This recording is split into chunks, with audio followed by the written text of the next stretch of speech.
Hey, English 9 students, it's Dr. Branch here, and I wanted to talk to you a little bit about the book that we're getting ready to read, To Kill a Mockingbird. And it just so happens this is my favorite book of all time. People often ask me, what's your favorite book? And I always tell them To Kill a Mockingbird. So I'm so excited that you guys get to share and read in my favorite book.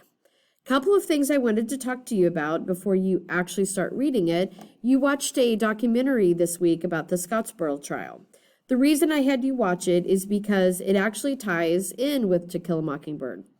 Harper Lee was inspired to write this story because of the Scottsboro Trial. Her father was an attorney, and so she knew a lot about the legal system, and this case really affected her. And it went on when she was a little girl. So especially in the second part of the novel, when we get to Tom Robinson's trial, you'll see that kind of comes into play a little bit more. Another thing I wanted to talk to you about is the setting. Harper Lee published this in 1960. However, the story is set during the Depression in the early 1930s. Okay, there was a lot of things going on in our country, which leads me to some of the language that we see in the book.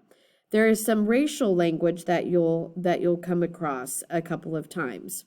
And I wanted to address that a little bit. Certainly not to offend anyone, but this was very realistic and reflective of the 1930s. So I thought you would come across that, and I wanted to address it.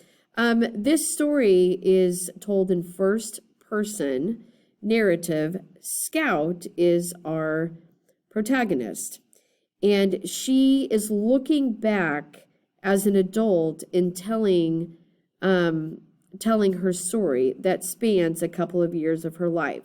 So the book starts out with her being 7 years old, and then she goes through a lot of things that makes her change.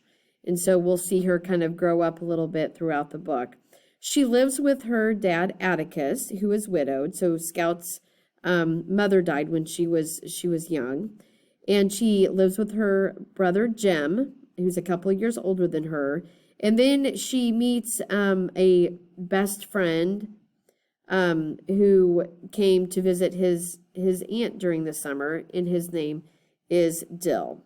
They have a woman named Calpurnia who is African American, and she comes and helps out the family during the day because Atticus works long hours as an attorney.